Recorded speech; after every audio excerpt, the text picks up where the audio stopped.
ጤና ይስጥልን እንደምንውላችኋል ውድ ተመልካቾቻችን ከአባይ ቴሌቪዥን የሚተላለፍላችሁ የዕለተ ሮብ ሚያዝያ 1 ቀን 2017 የዜና ላፍታ የመረጃ ሰዓታችን ተጀምሯል። በአዲስ መልክ የሚዋቀረው የትግራይ ክልል ጊዜያዊ አስተዳደር የአንድ ፓርቲ የበላይነት እንዳይንጸባረቅበት መጠየቁን ሀገራዊ ምክክር ኮሚሽን በአማራ ክልል ሁለተኛውን ዙር የአጀንዳ ልየታ በዛሬው ዕለት ማካሄድ መጀመሩን እንዲሁም የጅጅጋ ዩኒቨርሲቲ ተመራቂ ተማሪዎች ቴምፖ እየተጠባበቁ ባሉበት ወቅት በድንገት ተፈተናላችሁ መባላቸውን መቃወማቸውን ጨምሮ ሌሎች መረጃዎችን ይዘናል። ከዜናዎቹ ጋር ራቢያ ከድር አብራችሁ ቆይታ አደርጋለሁ። አብራችሁን ቆዩ። በአዲስ መልክ የሚዋቀረው የትግራይ ክልል ጊዜያዊ አስተዳደር የአንድ ፓርቲ የበላይነት እንዳይንጸባረቅበት ተጠየቀ። የትግራይ ጊዜያዊ አስተዳደሩን አወቃቀር ሁሉን አቀፍና እኩልነትን ያማከለ መሆን እንደሚገባው እንዲሁም የአንድ ፓርቲ የበላይነት ሊንጸባረቅበት እንደማይገባ የትግራይ ዓለም አቀፍ ምሁራንና ባለሙያተኞች ማህበር አሳስበዋል። የጊዜያዊ አስተዳደሩ በየደረጃው ሙሉ የማስተዳደር ስልጣን ባለው መልኩ መቋቋም እንደሚገባውና ዞኖች፣ ከተማዎች፣ ወረዳዎችና ቀበሌዎችም ሙሉ የማስተዳደር ስልጣን ሊኖራቸው ይገባል ሲል ማህበሩ ባወጣው መግለጫ ገልጿል። አዲሱ መዋቅር በክልሉ የሚንቀሳቀሱ ሁሉም የፖለቲካ ፓርቲዎች እንዲሁ የማህበሩ ቡድኖች ተሳትፎ ያረጋገጠ መሆን ይገባዋል ያለው ማህበሩ አንድም ፓርቲ በድምጽ ብልጫ ውሳኔዎችን የሚያሳልፍበት አብላጫ ድምጽ ባለቤት መሆን አይገባውም። አመራሩ የትግራይ ህዝብ የጋራ ጥቅም የሚያንጸባርቅ መሆን አለበትም ብሏል። ማህበሩ በመግለጫው የጊዜያዊ አስተዳደሩ ፕሬዝዳንት የአስተዳደሩ አካላት እንዳስፈላጊነቱ መልሶ የማደራጀት ስልጣንን ጨምሮ የጊዜያዊ አስተዳደሩ የሚመራበትን ግልጽ ስልጣን ሊሰጡ ይገባል ሲልም አሳስቧል። በክልሉ የሚገኘው የጸጥታ መዋቅር በሲቪል ቁጥጥርና ክትትል ስር መሆን ይገባዋል ሲል በአጽንኦት ያሳሰበው ማህበሩ በተጨማሪም ዘርፉ በመደበኛ የጸጥታ መዋቅር ተደራጅቶ በሲቪል መንግስት የሚመራ መሆን ይገባዋልም ብለዋል። ታጣቂዎች፣ ፖሊስና ሚኒሻ መካከል ግልጽ የሆነ የኃላፊነት ክፍፍል እንደሚያስፈልግ የሚያመላክተው ማህበሩ ታጣቂዎች የመደበኛ የሲቪል የጸጥታ ኃይሎች ሚና ሊረከቡም ሆነ ሊወስዱ አይገባም ሲልም አስታውቋል። ማህበሩ አክሎም ህግ የማስከበር የወንጀል መከላከልና የህግ የበላይነትን የማስከበርና የህዝቡን ጸጥታ የማስከበር ኃላፊነት የክልሉ ፖሊስ ኃላፊነት ሊሆን ይገባል ሲልም ገልጿል። ማህበሩ ይህንን መግለጫ ያወጣው በትናንትናው ዕለት ሌተናል ጀነራል ታደሰ ወረደ የክልሉ ጊዜያዊ አስተዳደር ተደርጎ ከመሾማቸው በፊት ነው። ሀገራዊ ምክክር ኮሚሽን በአማራ ክልል ሁለተኛውን ዙር የአጀንዳ ልየታ በዛሬው ዕለት ማካሄድ ጀመረ። በባህር ዳር በመካሄድ ላይ የሚገኘው የሀገራዊ ምክክር የአጀንዳዎች ማሰባሰቢያ መድረክ በዋናው ሀገራዊ ምክክር ጉባኤ ላይ የሚሳተፉና የክልሉን አጀንዳ የሚያጠናቅሩ 270 ተወካዮችን በትናንትናው ዕለት መርጧል። የተለያዩ የማህበረሰብ ክፍሎች የተካተቱበት ቡድኖች ያነሷቸውን አጀንዳዎች በአንድ ላይ የማጠናከር የመሰነድ ስራም እንደተሰራ የክልሉ ቴሌቪዥን ዘግቧል። ኮሚሽኑ በዛሬው ዕለት ደግሞ ከሌሎች ባለድርሻ አካላት ጋር ሁለተኛ ዙር የአጀንዳ ልየታ ማካሄድ መጀመሩንም አስታውቋል። በአማራ ክልል የሚካሄደው አጀንዳ የማሰባሰብ ስራ የመጀመሪያ ዙር መጋቢት 27 2017 ጀምሮ ለ4 ቀናት የተካሄደ ሲሆን የተለያዩ አጀንዳዎች ተነስተው ውይይት እንደተካሄደባቸውም ተነስቷል። ዛሬ በተጀመረው ሁለተኛ ዙር የአጀንዳ ማሰባሰብ ስራ ተጽዕኖ ፈጣሪ ግለሰቦችና ባለድርሻ አካላት እየተሳተፉ እንደሚገኙም ተጠቅሷል። እነዚህ አካላት ከተለያዩ አካባቢዎች ተጉዘው በባህር ዳር ከተማ በመገኘት በቀጣዮቹ ቀናት በሚኖራቸው የአጀንዳ ማሰባሰብ ስራዎች ዙሪያ የቅድመ ዝግጅት ውይይቶች እያደረጉ መሆኑንም ክልሉ አስታውቋል። ከቅድመ ውይይት በኋላም ለቀናት በሚኖራቸው ቆይታ አጀንዳዎቻቸውን በማቅረብ ምክክር በማድረግ ለሀገራዊ ምክክር ኮሚሽኑ ያስረክባሉም ተብሎ ይጠበቃል።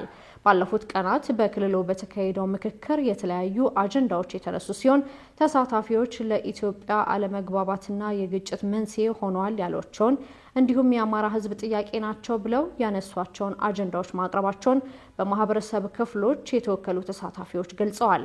በማንነትና በወሰን አከላለል፣ በህገ መንግስት ማሻሻያ፣ በጉልበት ተወስደዋል ስለተባሉት መሬቶች፣ በብሔራዊ ሰንደቅ ዓላማና በአዲስ አበባ ከተማ ላይ ትኩረት ያደረጉ አጀንዳዎች ለኢትዮጵያ ሀገራዊ ምክክር ኮሚሽን ማቅረባቸውንም ተወካዮቹ ተናግረዋል።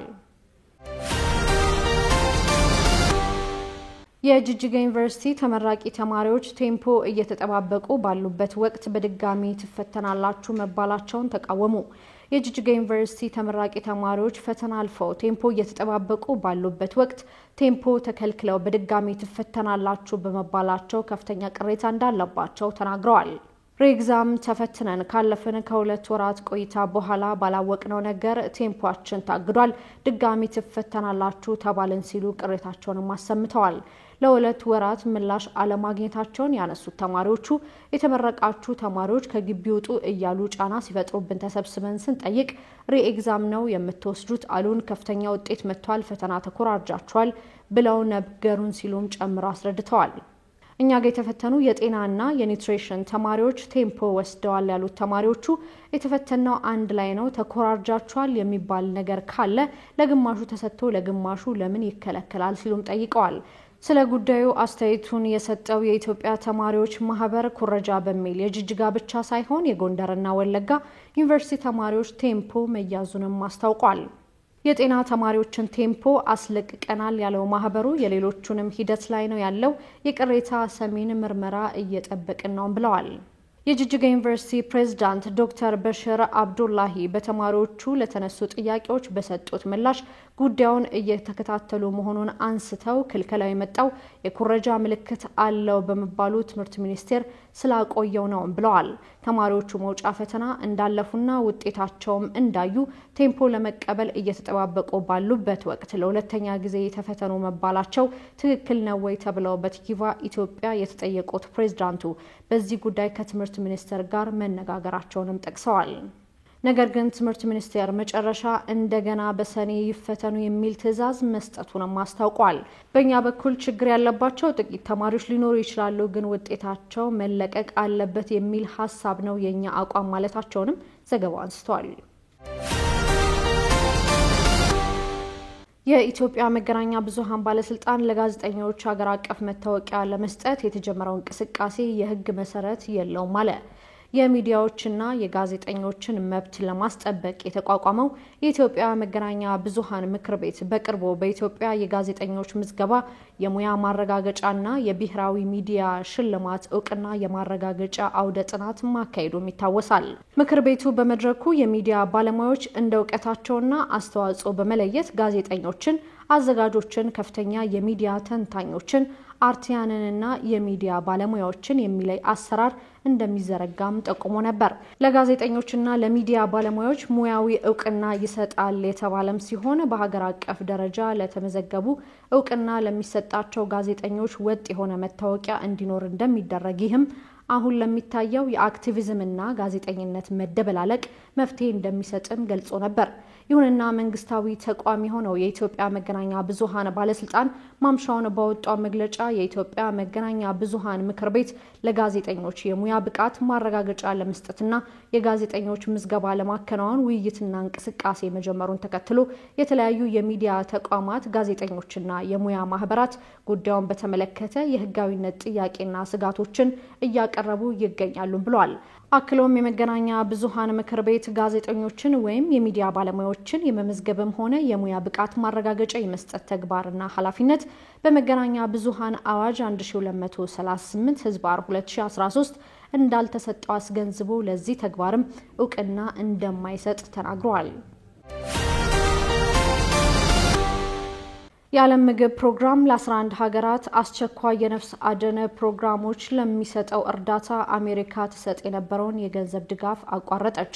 የፕሬዝዳንት ዶናልድ ትራምፕ አስተዳደር የዓለም ምግብ ፕሮግራም በግጭት ውስጥ የሚገኙትን ጨምሮ ለ11 ሀገራት አስቸኳይ የነፍስ አድን ፕሮግራሞች ለሚሰጠው እርዳታ የገንዘብ ድጋፍ ማቋረጡም ተዘግቧል።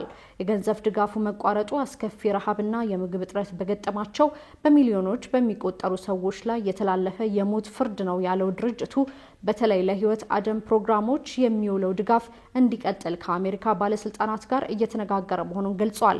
በአሜሪካ ድጋፍ መቆም ሳቢያ ድርጅቱ የምግብና ሕክምና እርዳታዎችን በከፊል ወይም ሙሉ ለሙሉ ካቋረጠባቸው ሀገራት መካከል ሶማሊያ፣ ዚምባብዌ፣ የመን፣ ሶሪያ፣ አፍጋኒስታን ይገኙበታል። ድርጅቱ በኢትዮጵያ ለሚገኙ ተረጂዎች የሚሰጠው በዚህ ውስጥ ይካተት ለጊዜው አልታወቀም። በሌላ በኩል የዓለም ምግብ ፕሮግራም በኢትዮጵያ በሚንቀሳቀስባቸው አካባቢዎች ከጥር እስከ መጋቢት ባለው ጊዜ ውስጥ 1.3 ሚሊዮን ሰዎች የምግብ እርዳታ እንደሚያስፈልጋቸው አዲስ ባወጣው መረጃ ማስታውቋል። ሆኖም በምግብ እርዳታ እጥረት ሳቢያ ቅድሚያ ድጋፍ ለመስጠት የወሰነው በከፍተኛ ደረጃ ለተጎዱና ለሀገር ውስጥ ተፈናቃዮች ተመላሾች እንደሆነም ድርጅቱ ገልጿል። ድርጅቱ በየካቲት ወር ለእያንዳንዱ ተረጂ መቅረብ ካለበት የምግብ አቅርቦት ውስጥ 65 በመቶውን ብቻ ማለትም 9 ኪሎ ግራም ጥራጥሬ፣ 1 ኪሎ ግራም የቅባት እህሎችና 1 ኪሎ ግራም የምግብ ዘይት ብቻ ማቅረቡን ገልጿል። ድርጅቱ ተጨማሪ የገንዘብ ድጋፍ ካልተገኘ በስተቀር ዝቅተኛ የምግብ አቅርቦት በቅርብ ጊዜያት ውስጥ ይሻሻላል ተብሎ እንደማይጠበቅም ገልጿል። የተለያዩ መረጃዎችን ያደረስንበት የዕለተ ሮብ የቀትር የዜና ላፍታ የመረጃ ሰዓታችን የተከታተላችሁትን ይመስል ነበር። ውድ ተመልካቾቻችን በያላችሁበት መልካም ቀን